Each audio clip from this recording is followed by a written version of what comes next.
big games are coming thick and fast here at King Power Stadium. Bournemouth are here and Leicester know that a win will take them out of the relegation zone. With news of changes to Adam Sadler and Mike Stowell's team, here's our commentator, James Fielden. Yeah, cheers, Dan. Good afternoon, everyone. Wonderful day it is here at King Power Stadium. The sun shining brightly, pitch in perfect condition. Everything set up for a good afternoon of football. Hopefully, Leicester can deliver. As you say, there are changes. 3 for Leicester. In come Daniel Amati, Ricardo Pereira and Buba Soumare. Harry Souttar drops to the bench, as does Papi Mendy. And Kiernan Dewsbury-Hall suspended, as we know, after that red card against Villa here on Tuesday. So we think Leicester will line up with Everson in goal, Castagna, Amati, Fass and Christensen across the back. And then in midfield, Soumare and Ndidi with Maddison just ahead, presumably. Ricardo Pereira on the right, Barnes on the left-hand side, and Jamie Vardy once again starting through the middle as he holds on to his place in the starting 11. Bournemouth make a couple of changes as well. Marcus Senesi, their centre-half, is out with a hamstring problem. Hamad Traore is out altogether. There wasn't really any talk in the press conference about him missing, but he's not involved, the man on loan from Sassuolo. Coming in, Chris Mepham hasn't been involved in the last 2 games, and a recall for Joe Rothwell in midfield as well. Neto's their goalkeeper. Smith, Stevens, Mepham and Kelly the back 4. Christie, Lerma, Rothwell, Billing and Ouattara across midfield. Dominic Solanke, the man starting through the middle for them today. And it's the 3 changes for Leicester that are the headline at least. Amati, Pereira and Soumare all into the starting 11 today. Thank you very much, James. Yes, welcome along to Matchday Live here on this Saturday afternoon at King Power Stadium. A huge game for Leicester City. Matt Elliott and Matty Fryatt join me, Dan Bates, for the next hour or so as we build up to kick-off. Firstly, good afternoon to the both of you. Good afternoon, Dan. Good afternoon, Matt. How are you? How are you, Daniel? All good? Yes, looking forward very well, to today. thank you. Yes, are you excited? Yeah, I am. There's a lot to play for, isn't it? A lot at stake. I feel a buzz around the ground early on, just coming up to the stadium, etc., talking to a few people. Everyone's aware of the situation, but everyone's looking to embrace it, the challenge that's there. Hopefully the players are as well. Nervous, excited, confident, a mix of all 3? Yeah, I've got my lucky blue shirt on. Normally go with the white, and thought the last few shows I've gone with the white. The results haven't been too positive, so gone back to the blue. Reminds me of Walshy times, this with his lucky shoes and no, socks. A bit of superstition, and yeah, who knows. So I've gone to the blue. The white hasn't worked, and yeah. I didn't have you down as that type, mate. No, I'm not, but when it's desperate times, clutching at straws. most footballers very superstitious, aren't they? I think, to varying levels, but yeah, I consider myself not superstitious at all, but I used to have a little routine before in getting ready. No, just the way I take myself up, and socks at one time, and certain movements when they were coming onto the pitch warming up, so I suppose I am guilty as everyone else. Yeah, that is exactly. Yeah. Well, let's hope your lucky blue shirt works for us today, Matty. We've got plenty to come here on Matchday Live this afternoon as we build up to kick-off. We'll be talking, of course, about that team news and those 3 changes that has been made by Adam Sadler and Mike Stowell. We'll take a look back at some of the best goals scored last month. You can have your say on lcfc.com. We'll take a closer look at Bournemouth under the stewardship of Gary O'Neill, of course. He had come in as interim, was then given the job on a permanent basis, and we'll look at some classic goals scored against Bournemouth, including that cracker from Jamie Vardy here at King Power Stadium a few seasons ago. How we'd love a repeat of that today. Yeah, listen, any sort of goal will do, wouldn't it? Or any win, certainly. But but Leicester still got those players capable of producing that. Hopefully today's the day. But first and foremost, it's not going to be about individuals, it's going to be about the collective, isn't it? They've got to approach it in the right way together, and I'm sure they will. Obviously, Leicester concentrating on themselves, but Everton losing in the early kick-off. It's currently 2-0 to Manchester United there with about 15 minutes to go. That helps Leicester's cause, and it underlines the fact that if Leicester win today, they're out of the bottom 3. It does, but at the same time, you've got to get them wins, and today is a must-win game. Obviously against a relegation rival. They don't travel particularly well to Bournemouth, so it's a good opportunity. And you look at the quality on the pitch and what the players Leicester possess against a Bournemouth team, you'd be hopeful to go and get that win. I'd like to see Leicester on the front foot and really attack the game. The strengths lie in the attacking players. Can we see the likes of Maddison, Harvey Barnes, Jamie Vardy, that goal there, stretching the back line and cause Bournemouth problems, and not sort of worry too much defensively, as much as you've got to be compact. But can Leicester be on the front foot and really attack a Bournemouth team that are a bit vulnerable defensively? Yeah, I think that when you look at it, like Gary O'Neill's done a really good job. He's still got to finish the scenario and hopefully from his point of view get Bournemouth over the line. But I've got my doubts on that in the long term. But I think, without being disrespectful or complacent at all, I think as Leicester players, just following up on Matt's point there, you've got to go into this game and think, come on, like, if we're going to get a result in this period, today's the day, and this could turn things around a little bit for us, because they're look at it, not just on paper. The reality is Leicester have the greater quality, and like I say, they've done very well. Bournemouth, it surprised me how well they've stuck in there for, and how long they've stuck in there for. But it'll just help go and approach that game. And also, we're pointing out there, not just out of the relegation zone, the way the games are structured, the fixtures today, it's bottom half against top half, bottom half against top half. I think, in fact, Leicester's the only one where two teams in the bottom half are playing against each other. I might be wrong on that, but it's not far away. If all results went as expected, or as most people would predict, Leicester could be 13th. Never mind out the relegation zone. So that's how vital it is today.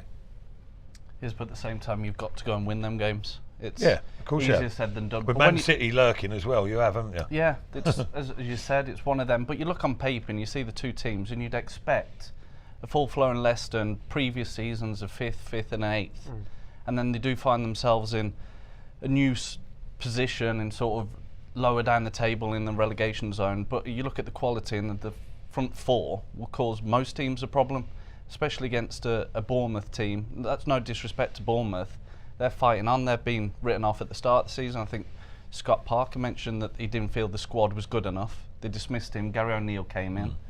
So they've had to deal with their challenges. But you think if Leicester are out and take the game for what it is, just the game, solely on the game, focus on that, then they've got more than enough to go and get a positive result, and they do need those 3 points. What do you make of the Leicester team? Yeah, just thinking there, like, it was up there on the screen there. We didn't really reference it too much, but here it is again. Yeah, I mean, the thing that stands out for me is I think the front four with Dewsbury Hall being suspended almost took care of itself. In fact, it almost saved a dilemma, I think, a little bit for Sadler and Stow. So, that front four, I think that's as good as Leicester can hope for at this moment of time. But the standout decision, if you like, for me is Suter coming out of the team and Amate coming in. I think that will catch a lot of people off guard. Maybe Suter himself would have been caught out by that decision. It'd be interesting to find out the reasons why. Time will tell if it's the right one. But I think as much as playing the centre half can be a gamble, I think it's a big decision. Because I think Suter's, I wouldn't say he's been exemplary, but he's brought in different aspects of his game into the team that they haven't got. In particular, being dominant aerially, not so much in the opposition box, but in the defensive areas. He's been stand out literally, and that alone could prove to be important. With Solanke and Billing up top for Bournemouth, both 6'3", 6'4", it's going to be an issue, but we'll see if it's the right decision. But I'm sure a lot of people are surprised by it, put it that way. Yeah, same. It's interesting to think why, the reasons behind it. I thought when Daniel Marty was in against Brentford, he performed well in that game. Then obviously he came out with Farce's suspension, came back in, and then again with the height, he's had a few chances in the games. And then obviously that is a big call, but when you look at it, there's the back four and the two holders in front, so you'd want protection, being aware of Solanke, who operates by himself, likes to link it up, get runners beyond in Billing. But when you're looking at it, there's 6 at the back behind, obviously, in front of Daniel Everson, so you're thinking of, can they keep it solid, compact, stay in the game, and then let the 4 players ahead of them go and win it? Can you get the balls into Maddison? Can you get Harvey Barnes running at Adam Smith? We've seen what Ricky P can do, obviously, the other week against Palace. Great strike, and they'll be good defensively. They'll also offer a threat going forward. And get Jamie Vardy running down the sides, spinning behind Mepham, Stevens, caused them problems before. Same again, but defensively, can those 6 make it secure and then let Leicester break from that, or even be on the front foot and be nice and positive?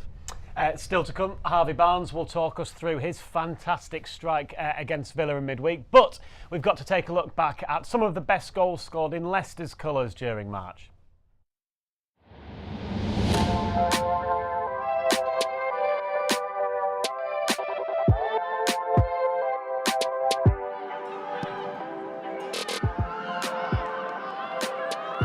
Howard's gone right back and plays it forward to Whelan here. Green's ball forward, finds Seamson, onside, Remy Seamson into the corner. Leicester City half the deficit, and it's Remy Seamson on her debut. The flag stayed down, and the Australian picked her spot. Howard's ball forward, little layoff, and then the ball forward from Josie Green. Seamson is just onside, brings it down and finds the corner brilliantly. It's a very composed finish. Great ball through from Green as well. Brings it down off her chest. How about that for a finish?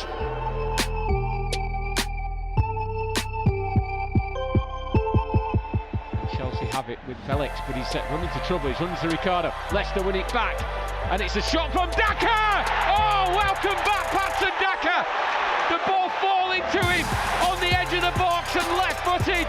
He's fired the ball into the bottom corner beyond. Ariza Balaga, his first Premier League start since Boxing Day, and he's fired home his 4th of the season in some style. Before half-time, Leicester are level at King Power Stadium. Wow, what a strike.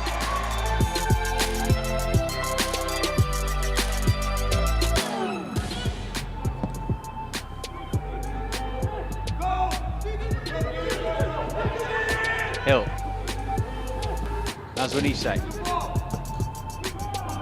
It's not a bad ball at all, and it's hammered in at the far post. And Leicester have got themselves a goal back. Terrific ball in from Nazwanise, and there was Joe Worm-Leighton on the volley to give Leicester a route back into this match. Terrific goal from Worm-Leighton.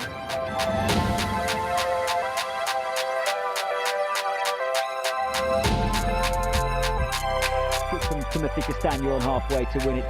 Dewsbury Hall wriggles away from a couple of challenges and clips a lovely ball into Maddison. And Maddison releases Barnes. Chance here for Barnes. Brilliant goal for Leicester City. Barnes has clipped it over David Raya. That was class. From front to back. Dewsbury Hall, Maddison and Barnes. And a big goal potentially in Leicester's season. 1-1 at the G-Tech. The main man was at the heart of it. One of the few times he gets that little bit of space, he picks the pass, beautifully directed and weighted. Harvey Barnes showing how dangerous he can be when he gets in those central positions.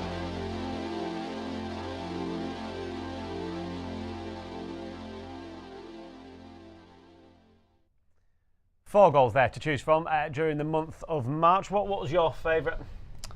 I preferred the Harvey Barnes one. Just the team move, obviously started with Dewsbury Hall inside, really good movement from Maddison, the weight of the pass and the first time finish, more goals I could relate to. I thought it was a really good team goal, worked really nice, perfect pass and a great first time finish. Yeah, do you know what? I'm not going to disagree with you there. I think it was because of the strike itself. I think I'd almost chosen Daka before we'd seen the options. Not that there were that many, to be fair, but yeah, there was a proper goal, wasn't it? You know, the weight of the pass, tenacity originally from Dewsbury Hall, but James Maddison, that's him at his best, isn't it? I mean, just slide that ball between the two centre halves, me and Pinnock, wasn't it? You're thinking, how can they not get a foot in there, especially Pinnock, big long legs that he's got, and you're thinking, you know, they're going to cut that out, but didn't. It was just perfectly timed, as was the run. Nice little dink finish as well, just teasing the defenders as it scrambled over the line. But yeah, no, decent goal. I'm sure Patson Daka probably has something to say about that, but you can have your say on lcfc.com. You can vote for your favourite, but this was a fantastic strike in itself. Brilliant goal. I think we mentioned it before. The Brentford game, really good, took it on. different to what he normally scores, normally inside the box or one-on-one opportunity. Instead, drives in and taking it early as well. I think he catches the keeper unaware in that near post, and it's a great individual goal, different to Barnes' goal, but equally an impressive goal. What I liked about it was the positivity of it, really. Like Leicester, as a team, up against Chelsea. I know they're having a bit of a rough time of late, but they're still a very good side. With top-class players packed throughout the ranks, and they've gone and pressed them. They've gone and pressurised them. Ricardo, nice little bit of awareness there. Didn't go into the block. He sort of that back heel scoops it to Daka, and Daka's finished. But it was because of the mindset that they got the goal eventually, and they're going to need some of that today. They couldn't sustain it against Chelsea. They have to do more so today. But you're both still going for the Harvey Barnes one at Brentford. You're sticking with it. It was obviously created by James Maddison, who was in that central role. That's where he is again today. Yeah. Do you feel he was wasted slightly in the week on the right-hand side? Yeah, I think that was the worry as soon as you saw the team on Tuesday. It was a gallant performance, I think it's fair to say, on Tuesday. It was certainly a marked change, generally, with the tempo and the sort of zest within the team. But I think, without doubt, Maddison's better suited centrally for me, and I think most people will agree with that. I can understand why the team was picked as it was. Dewsbury, that's not his natural position, but he did well. Up until obviously showing a bit of naivety and receiving the 2 yellow cards. But it was good energy from him throughout. I wouldn't say he set the tone, but he was one of the players that set the tone. But Maddison, the only time Maddison I can remember really having an influence was in the first half when he came over to the central stroke left-hand position and played Barnes through. He's not going to go jinking past people effectively on his own. He can still have an influence, but without doubt, number 10 suits him best. It does, but at the same time, you got to find him in them pockets. Yeah. Because there's no point having him in there. Against Crystal Palace, he hardly received the ball. Can't remember too much in the game. Yeah. As much as he's a fantastic player and he's vital for the Leicester team, and he can make things happen, you want him in the final third. But players have got to find that, if it's on, without risking it, but at the right time, can you find that little pocket and he can operate in that through balls, shots around the box, buys free kicks in positions where he can finish himself. But it's important that Leicester can feed the balls into him, whether it's full-back area or into the midfielder. Can you play it early with conviction, not risking it, but play early, and then he can obviously be devastating facing up and on that half-turn. But if he can't, then it's an issue. You've got to find him in there. He's crucial, but working in that pocket of space. That's a good point, Matt, because, like you say, full-backs possibly, but having those two holding midfielders today, Samari and Ndidi, is that their game? That little first-time ball around the corner, etc. Not necessarily, so it could be an issue. Right, let's hear now from Harvey Barnes. The Leicester City winger was again on the score sheet in the week. That was his 10th Premier League goal of the season, so we sat down with him to preview this game, of course, against Bournemouth today. When you look around the dressing room, you're obviously looking at very, very good players.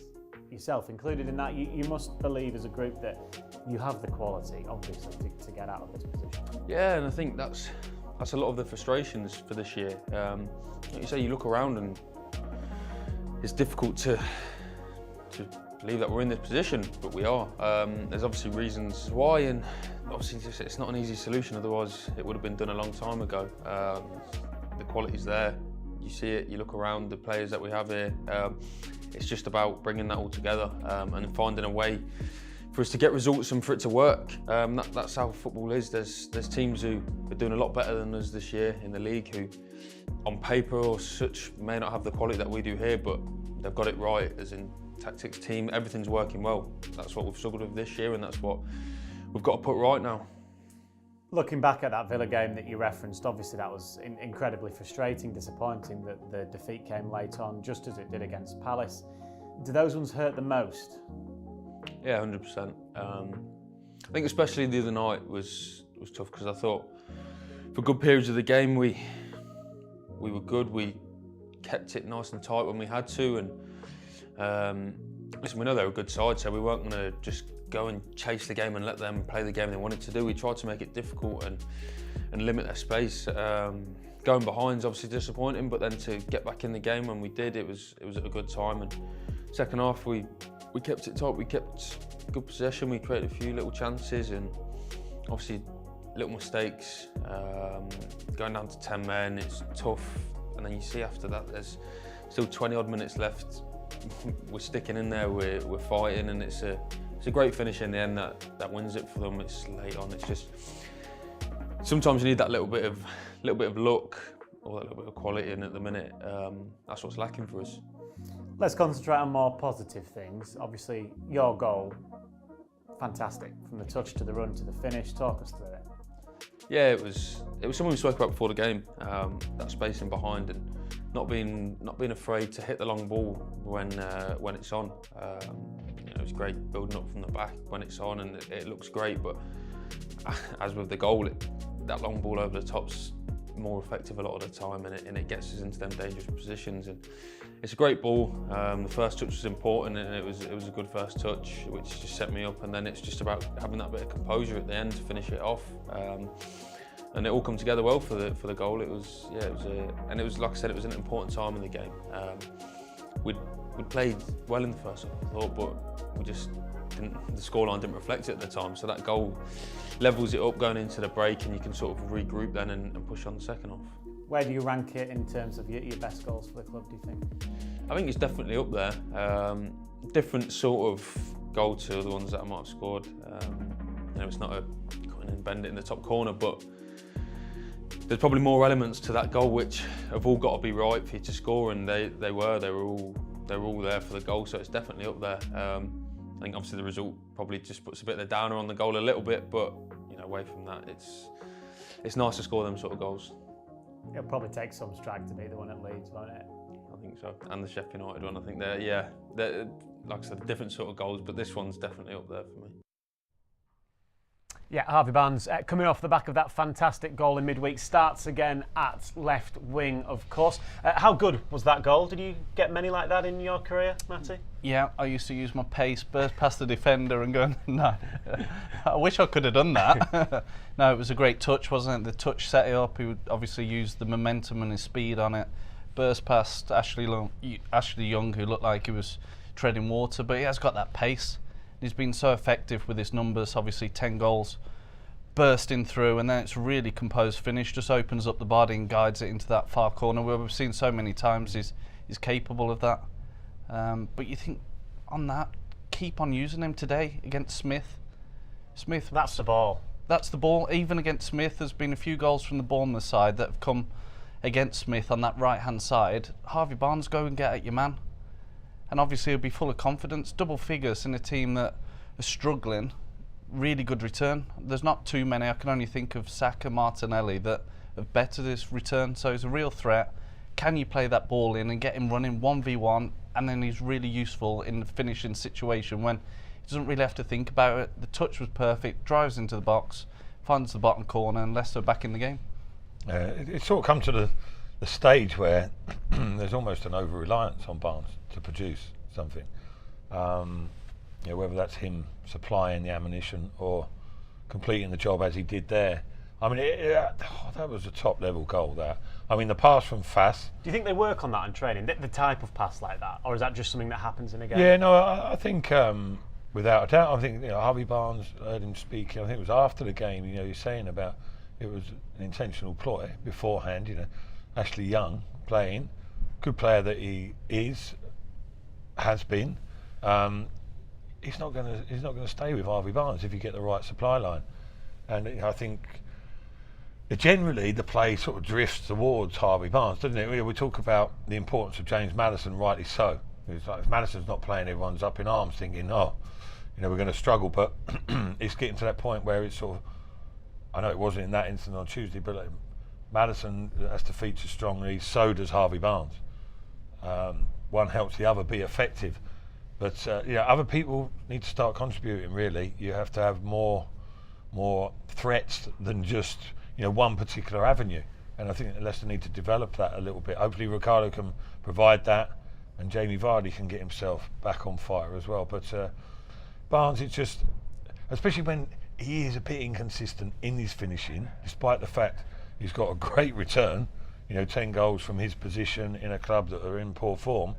But again, I risk of repeating myself, I say it very regularly, he can achieve even better. Even better, yeah. He's got it there. He's got it there without a doubt. But the way he's going, he's not doing too bad at all. Leicester reliant on him.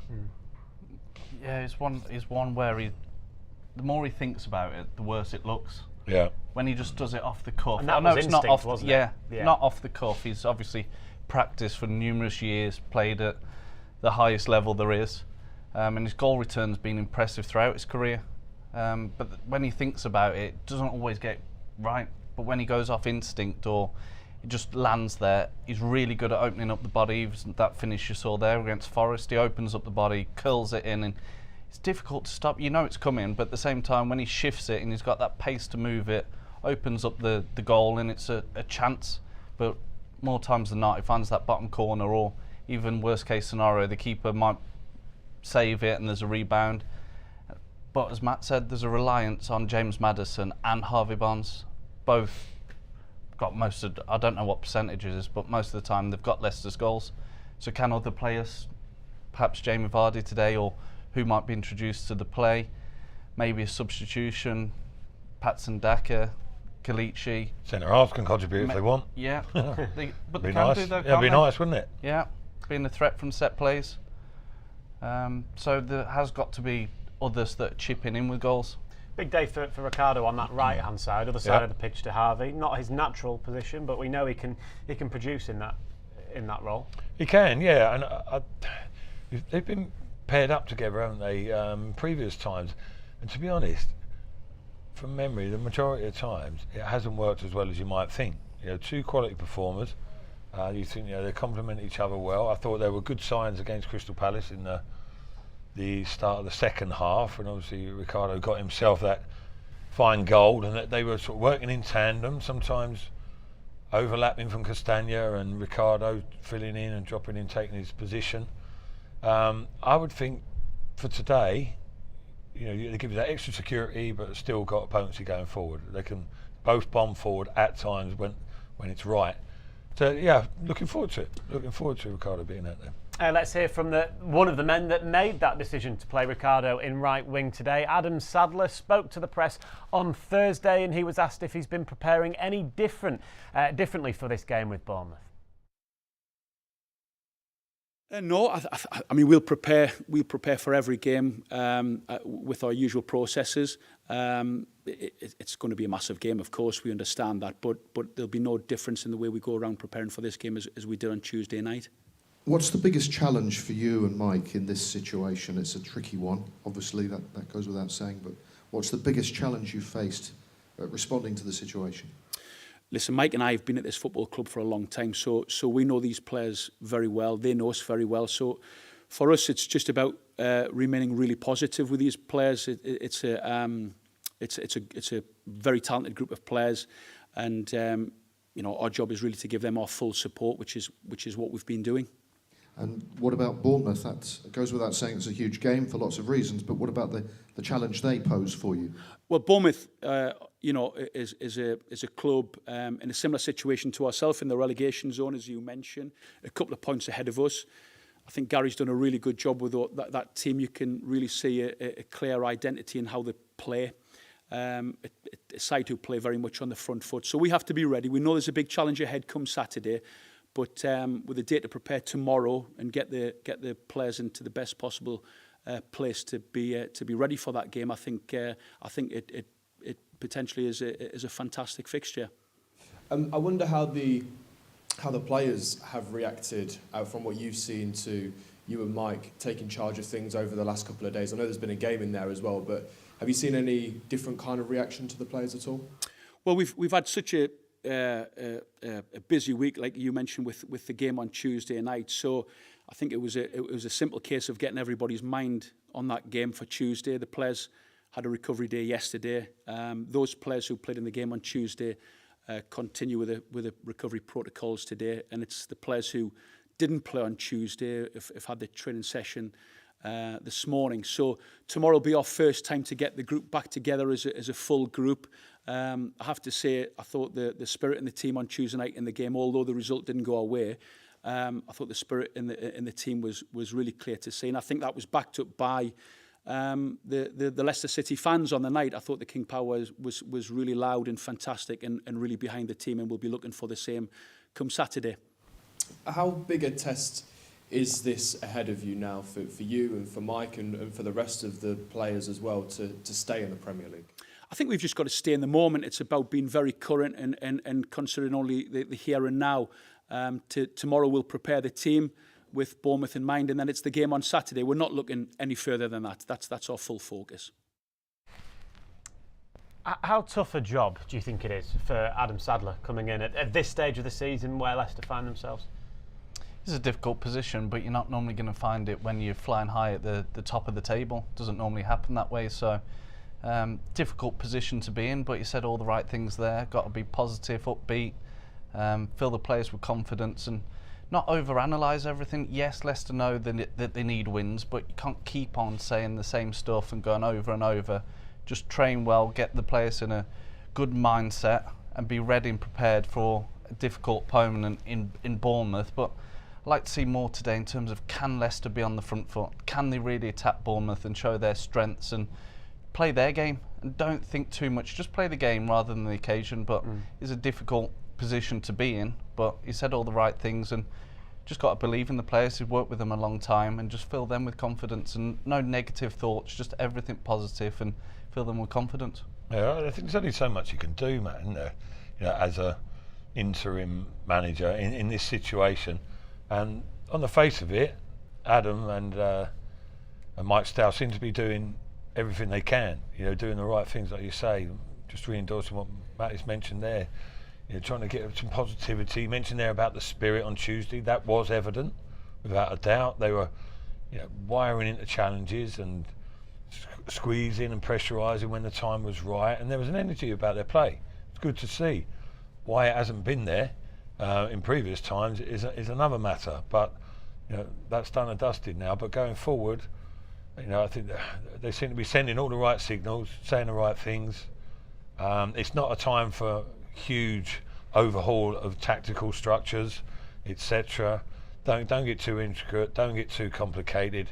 Just bring the boys together for however long that is. It might just be one more game today. Who knows? To get a positive result today, the club might be more inclined to maybe extend their interim period. If the result doesn't go as planned, then the pressure's on to bring someone in, isn't it? So a different scenario. So a lot riding on today. Without being obviously too negative, but when you've been in a couple of these battles yourself, both of you have in your careers, what's the pressure like in the dressing room? It's not nice. Not a nice place to be. I mean, I've never really been in this scenario that Leicester are right now. Don't get me wrong. I'm not saying I haven't been involved in relegations, but I was with a team when it happened with me. It was sort of expected that we'd struggle, and I think this time round it's come as a surprise to a lot of people. So it's a bit of a different thing to deal with. I think you know, whenever it was with Leicester, it was almost it was a long haul over the whole season. We started out poorly. Paul in the middle. Yeah, and it's unfortunately got worse. Yeah, on a couple of occasions. With Leicester, although it wasn't too much to do with it the second time, it didn't play too much, but we won't go there. It's a good job you're not speaking to Jerry Taggart. I've never been involved in a relegation, son. But yeah, and a couple of times lower down the leagues. But it's always been apparent from the start that we might struggle. But with these boys, you know, so you're sort of prepared to grind out the season already. These boys aren't or weren't expecting such a situation. So I certainly got the fact that if they hadn't before on Tuesday, it dawned on them what they were in, and they were up for it, which was good to see. And I think other than that, I still keep perhaps trying to convince myself there's 9 games left. 9 games is almost a quarter of the season. A lot can happen. A lot can happen in that. But listen, things have got to change fast. Results have got to come round. But no, it's not a nice scenario, but it's one these players should be ultra determined to get themselves out of, because it's bordering on embarrassing for them to be where they are. Right, well, both sets of players, of course, today will be determined to get a positive result. Bournemouth themselves find in this same relegation battle. So let's take a closer look at them with Tom Crocker from the Bournemouth Echo and their manager Gary O'Neill.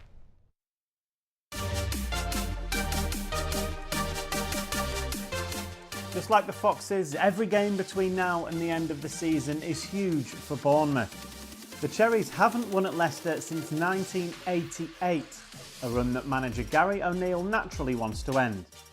Results and victories like the one in the reverse fixture back in October is one of the reasons why there's belief at the vitality that the South Coast club can stay up.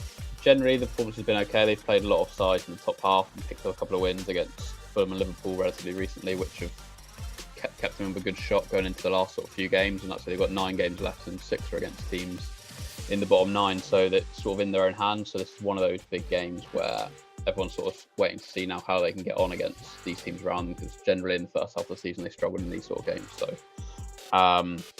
obviously, other than they beat Leicester in their home game, which is one of the ones they have won. But yeah, I think the mood is they've given themselves a chance.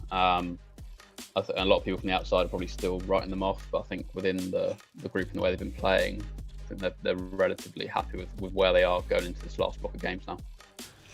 Yeah, I haven't really bought into the 6-pointer thing until you get right near the end, I guess, where there's only a few clubs in it and you know that it's you or somebody else and you can stop them winning as well as winning one yourself. But yeah, it's a big game, of course. 2 clubs that are desperately fighting to survive in the Premier League, so it's a big game for both clubs. Lads understand it. We've been involved in them before, been involved in a few already this season, and we were involved in some last season as well towards the end of the promotion campaign that were real big ones, and the lads handled them really well, thinking of White Huddersfield and at home to Nottingham Forest, so some real big performances in pressure situations, so lads know what's expected. Bournemouth find themselves in the position they do because of a number of factors this season, chiefly the amount of goals they concede. Adding to the league high 57 goals conceded, they're also averaging less than a goal a game going forward, with only 27 goals in their 29 games. Dom Solanke scored a hatful of 30 or something in the Championship last season, and again hasn't managed to repeat those numbers anywhere near like that in the Premier League. But he's still so important how they play, and it's just the chances.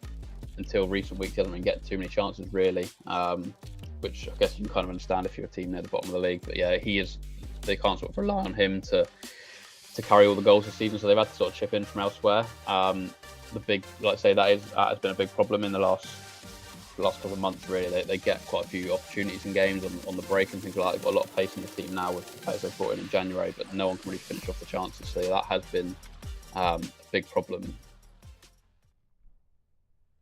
If you're just joining us, let's get a quick reminder of today's teams. From a Leicester City point of view, the headlines really are 3 changes to the team that lost to Villa in midweek. James Maddison, though, crucially, we hope, back in that number 10 position.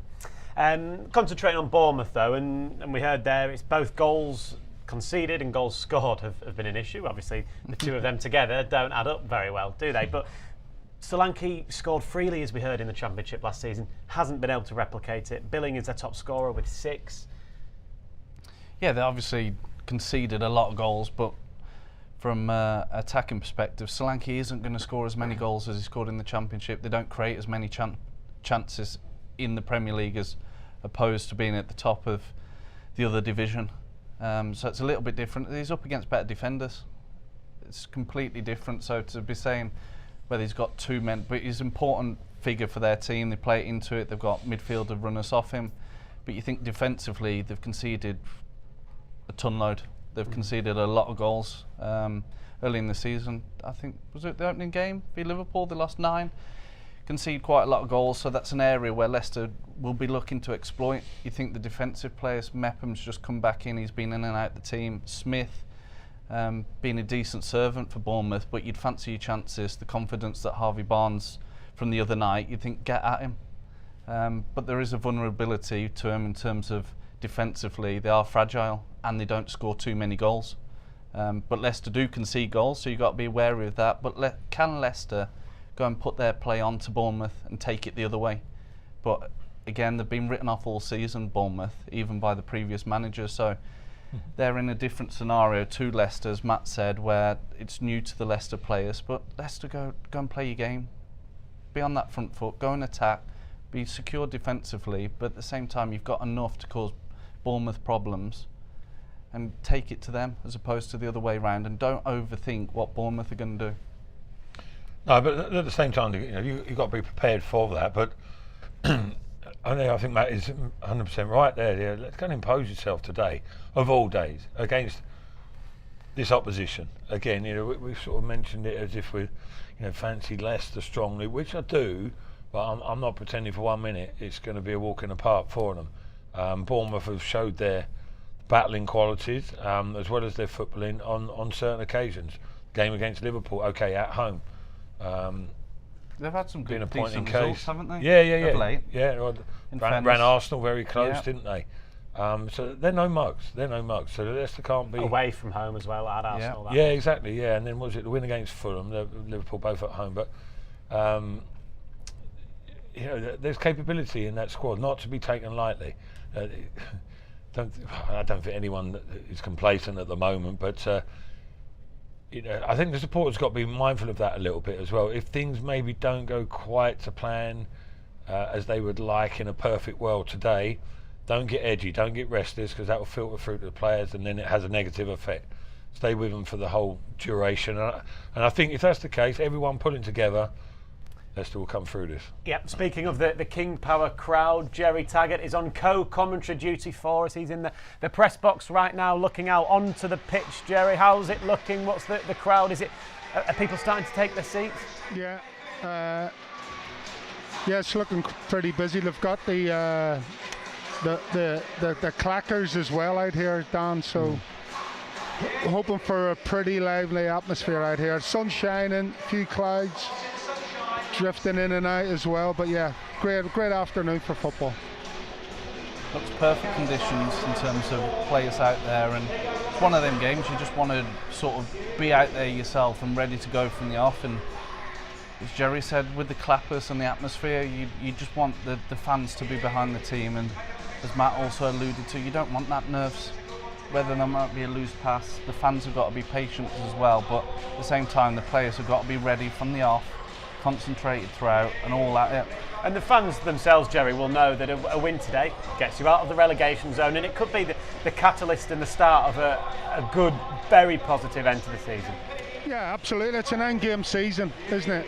Simple as that, and it starts today against fellow strugglers. Away form not great.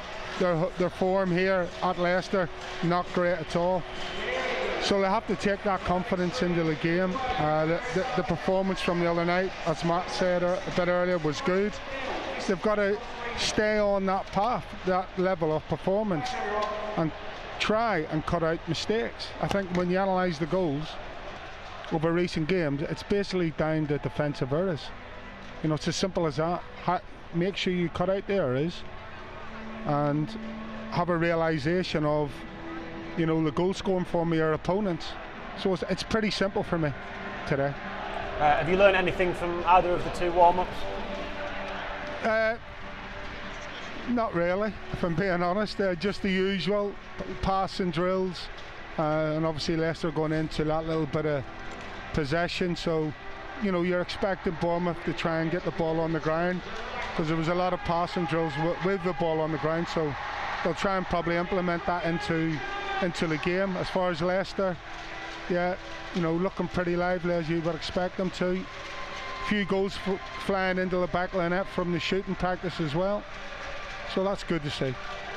Thank you very much, Jerry. We'll hear from you again in about 10 minutes' time. You're on co-commentary duty alongside James Fielden today. He gave us the team news at the very start of the show. Let's give you a quick recap of today's teams if you are just joining us here on Matchday Live. Jamie Vardy retains his place up front. James Maddison's in the 10. Here's Leicester's 11 then. Daniel Everson in goal. Victor Christensen, Wout Faes, Daniel Amati and Timothy Castagna across the back four. Samari and Ndidi in the holding role, with Barnes, Maddison and Ricardo supporting Jamie Vardy. From a Bournemouth point of view, Here's how the visitors line up. They've got Neto in goal, Kelly, Mepham, Stevenson, Smith across the back four, Altara, Lerma, Rothwell and Christie, with Billing in behind Solanke there, pretty much the two main goal threats from a Bournemouth point of view. Speaking of goals and the Cherries, let's take a look back at some classic goals scored against Bournemouth to get us in the mood for this game. Dyer. This is David Nugent's fabulous strike. Goal number 8 this season.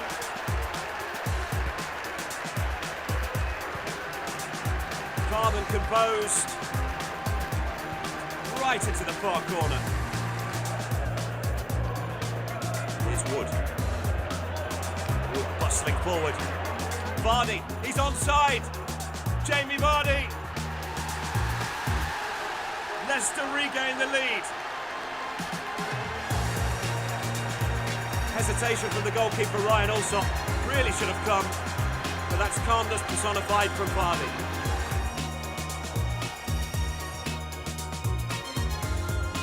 Now wide. Floated in, and Phillips is there. Is across the line. He's got a count, you know. Kevin Phillips off the bench to score for Leicester City. 81 minutes.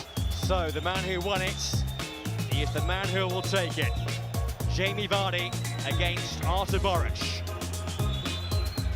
1-1. Powered home by Jamie Vardy. And Leicester are back level. The goal coming with 4 minutes of normal time to go. And a goal which had been coming. It's a time added on. Up steps Mahrez. Mahrez has gone for it! There's the goal! A moment of magic from the Algerian. His 9th in the Premier League so far this season. Well, what a moment of magic from Riyad Mahrez. James Maddison has gone across to the far side. Harvey Barnes had offered the short option. He's waved away as Maddison floats one to the edge of the area. Chilwell has taken a touch, then sent one in off the post and in! A set-piece move that pays off. And it's Wes Morgan again, 2 in 2 for the skipper. And it lands at the feet of Ben Chilwell. Nervous moments for the Leicester defence. Chilwell goes long and Vardy could be in behind here. He's in front of the two players and he's lobbed Ramsdale. What a delightful goal that is from Jamie Vardy. Raced onto the long ball by Ben Chilwell. Got in front of Cook and Mepham and he has lobbed it beautifully over Aaron Ramsdale. It's a delightful goal. Tielemans. Maddison lets it go through his legs, looking then for a 1-2 with Vardy. Maddison wins it back. Tielemans finds Vardy. Vardy finds the net. It's number 3 for the Foxes. Jamie Vardy, second of the afternoon, and it surely seals the 3 points against Bournemouth now.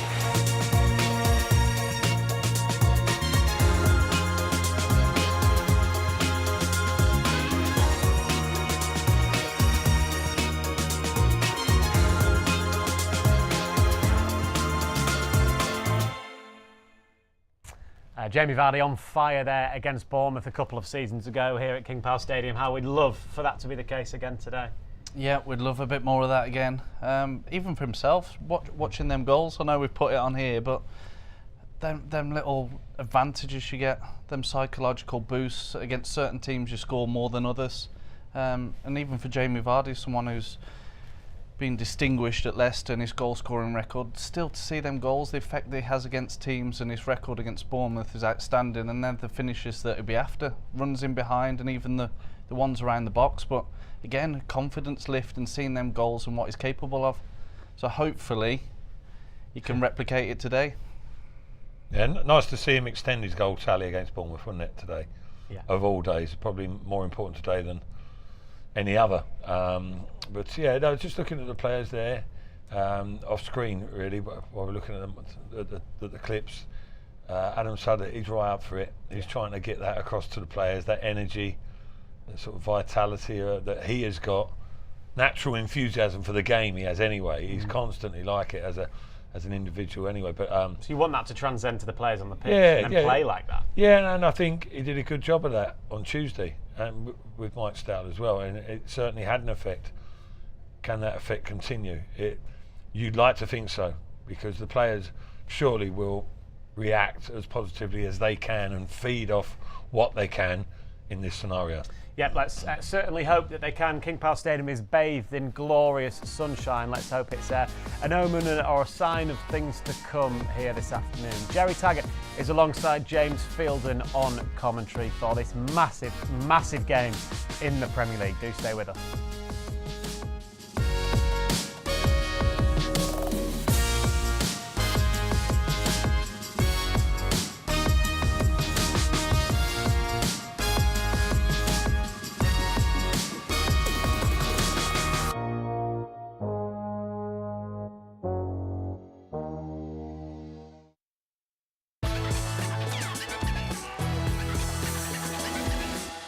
Because memories never fade, no matter how long. We'll still remember the moments of excitement and the impressions of Thailand.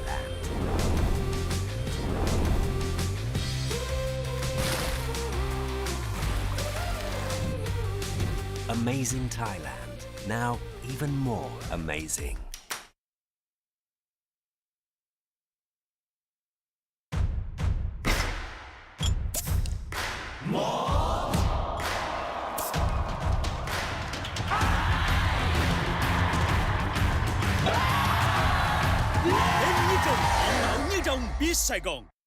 Lamiet is the belief that perfection lies within the details, where the finest ingredients deserve the finest craftsmanship.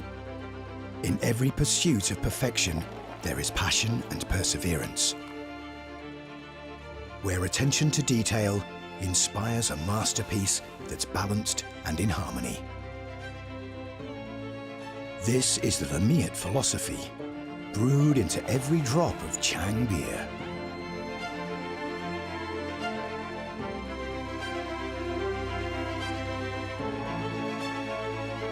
This is the taste of Thai perfection. Chang beer. We brew friendship.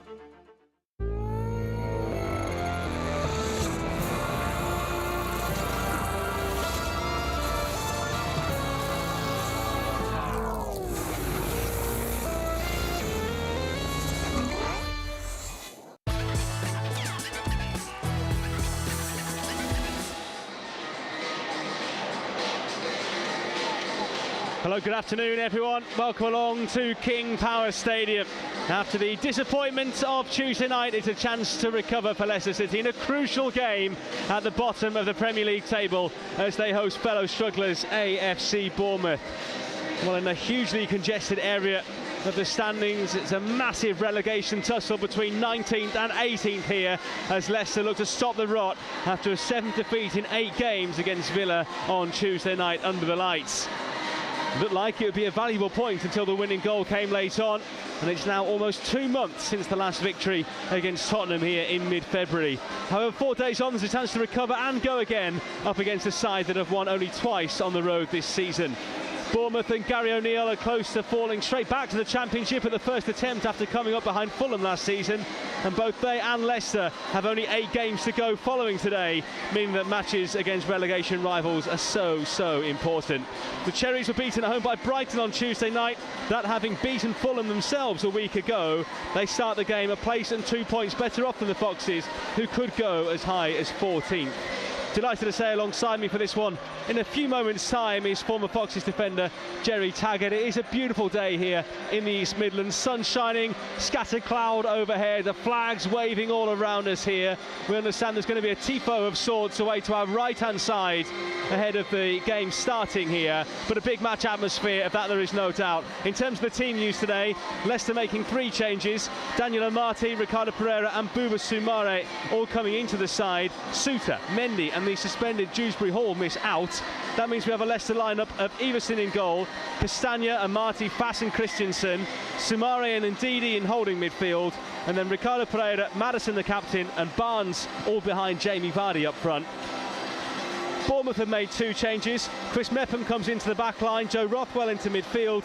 Marcus Senesi has a hamstring problem. Hamed Traore is out injured as well. He's not in the squad. So they have a lineup of Smith, Stevens, Mepham and Kelly in front of the goalkeeper and captain Neto. Lerma, Rothwell and Billing in midfield. Christie wide right. Dongo Utara off the left. And up front, it's Dominic Solanke. So, alongside me for this one today is Jerry Taggart. Jerry, what are the vibes and the feelings you've got ahead of this one? This place packed out today. Bournemouth haven't brought as many fans as they could have done. A few extra Leicester fans packed into this one, and they're going to need to make some noise. Yeah, I think, you know, the club has gone all out, first and foremost, to make this a really good atmosphere with the clappers on each and every seat, and they've been used to good measures so far before, you know, in the warm-up to the game. As you said, the sun is shining, and the players have to go into this game. You know, I listened to what Alan Sellers said. They have to go into this game concentrating on the moment. You know, everybody is aware of what a big game this is today for both clubs. And sooner or later, Leicester have to win a game of football, by the way. You know, the law of averages would tell you that. So hopefully, you know, this is the start. As I said, it's a nine-game season now, and it starts today. And it starts against a fellow struggler in Bournemouth. And so they have to go into this game believing that they can get something out of it. A huge game between 2 of the Premier League's bottom 3 as Adam Sadler and Mike Stow continue to take charge of Leicester, this time against AFC Bournemouth. With games fast running out, the stakes are getting higher each and every week that goes by. There is a huge mosaic away to our right-hand side. Blues etched in blue and white, surrounded by green. Boys, it's a big one for Leicester here today. They simply have to get something against one of the sides who have been written off by many not so long ago, probably myself included. But they pulled themselves back. Recent wins for them against Wolves, Liverpool and Fulham have put them right back in the mix. Indeed, they're a place above Leicester in the table, no less. Only Southampton are below Leicester now as they sit bottom in 20th place. Everton have already lost today against Manchester United. Can Leicester do what they have to do to give the fans something to hold on to once again? In terms of the team, Jerry, surprise I think is the word, isn't it, with Harry Souttar left out. Was there anything that you especially saw in that game against Villa as the reason why? Not really, nothing glaring, let's put it that way. I think also Harry Souttar, he's a very good communicator, you know, and I think, I'm not saying the other 2 lads aren't that are playing at centre half today, but you know that may be an issue today, you know, and that's one of the areas obviously where that's a bit of a concern for Leicester City in recent games, where you know basic errors are leading to opposition goals, and obviously that can't be afforded today. So it's a big game for the two lads who are playing centre half. Well, even if your team may be struggling, okay, you might change the goalkeeper, but then another key cog. I know you're struggling because your defence has been leaking goals, but even so, it's an interesting move to make at this stage of a season. Yeah, no, absolutely. Normally you want to try and keep your centre half pairing together as much as possible, because you're constantly learning off each other and from each other. So yeah, maybe a bit of a surprise, but as I say, you know, Dan Amary's come in and out of the team at various stages throughout the seasons, and he's a good man to come in. He does a steady job, and as long as he continues to do that steady job, and that's hopefully what he's in there to do today, is just steady the ship a little bit, do the basics well, and just don't make mistakes at the back. There is undoubtedly a big match atmosphere around us here, and Bournemouth have won the toss by the looks of things. They're turning the teams around, so Bournemouth attacking their travelling fans in this first half. Leicester going towards the South Sandler Kop here at King Power Stadium. And James Maddison pulling the players together here in a huddle ahead of kick-off. Bournemouth in their own here at the moment. Easter weekend, often pivotal in the English game, isn't it? You get to know what's going on after this point. But it looks like this relegation race, whatever happens today, will almost certainly go down to the wire.